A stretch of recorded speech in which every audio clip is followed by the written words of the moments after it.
오늘은 계기판의 중요성에 대해서 한번 알아보도록 하겠습니다. 계기판은 진단에서 가장 중요한 포인트입니다.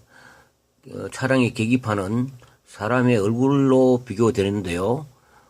사람도 그 얼굴만 보면은 희노애락이라든지 슬픔, 즐거움, 고민, 괴로움을 다 얼굴에 거울처럼 이렇게 나타납니다.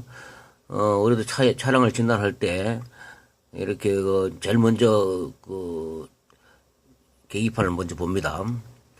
그리고 계기판은 시동을 끄면은 이 모든 장치는 수면 상태로 돌입합니다. 수면 상태로 돌입하면은 이렇게 계기판도 이렇게 잠이 듭니다. 최소 전원만 남겨놓고 이렇게 잠이 들어요. 키 ON을 하면은 체크램프가 점등이 되고 이렇게 고장 램프가 이렇게 점등이 되면서 이렇게 기동을 하면 잠에서 깨어납니다. 잠에서 깨어났다는 이렇게 표시창이 나타납니다. 키 ON 하실 때 이제 자다가 이렇게 일어났다 이렇게 됩니다. 이 계기판에 모든 게 이렇게 나타나죠. 그러면은 이렇게 이제 시동을 걸면은 이렇게 RPM이 이렇게 올라가고 모든 고장 램프는 소거가 됩니다. 사이드 불이라든지 오토 라이트 불은 켜져 있겠지만은 이렇게 켜져 있더라도 나머지 고장 램프나 체크 램프는 다 이렇게 소등이 돼요. 그럼 우리가 정상으로 이렇게 봅니다.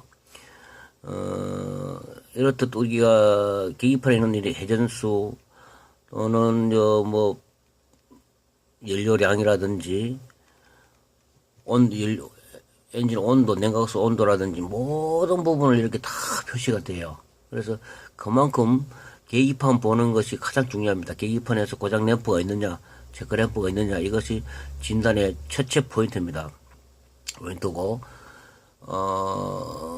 둘째는 운전자의 문진. 운전자한테 이 차가 언제부터 어떤 증상이 나타났느냐, 계기판에 어떤 고장 램프가 있는 걸 확인하고, 운전자의 문진에서 대부분, 진단의 진단의 접근 방식을 찾아야 됩니다. 그러니까 우리가 계기판에 어떤 고장 램프가 떴는지를 보고, 두 번째로, 문진, 운전자가 어떤 상태에서, 발생 전에는 어떻고, 발생 후에는 어떤 상태에서 발생 전에는 어떤 상태였고, 어떤 상황에서 발생이 됐고, 이런 부분들을 상세하게 이런 문진을 해야 됩니다. 차를 주차한 후에 또는 주행 중에 이렇게 문제가 됐다 안 됐다를 하셔야 되고요. 셋째는 빅데이터, 즉 PC를 컴퓨터를 이용해서 메인 창에다가 이 차 몇 년씩 이후 차의 정상을 이렇게 차면은 거기에 관련된 모든 다발성 사례라든지 개선품이라든지 이런 게 쭉 나옵니다. 우리가 참고 삼아 빅데이터를 봐야 되고요. 셋째는 스캐너 데이터를 분석하고 그 다음에 고장 코드가 있는지 없는지, 소구가 되는지 안 되는지, 소구 후에 다시 표출되는 시간이 어떻게 되는지를 보고 이렇게 진단에 활용을 합니다. 우리는 체크램프 또는 고장 램프에 만약에 깜빡거린다면은, 계기판에 어떤 고장 램프가 깜빡인다면, 그런 코딩이나 리셋 초기화가 안 됐다. 라고 보시면 됩니다. 만약 오토미션인데 수동으로 세팅되어 있으면은, 에어램프가 계속 깜빡이겠죠.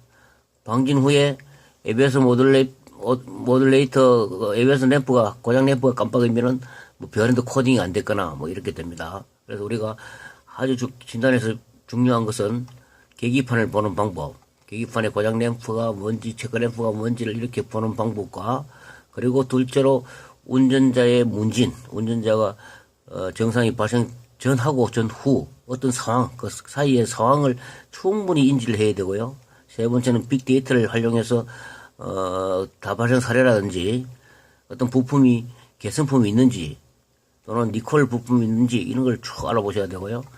넷째, 스캐너 진단에서는 고장 코드가 있다 없다, 소구가 된다 안 된다, 이걸 반드시 보셔야 됩니다. 하여튼 요 시스템을 잘 활용하셔가지고 진단에 적극 활용하시기 바랍니다. 감사합니다.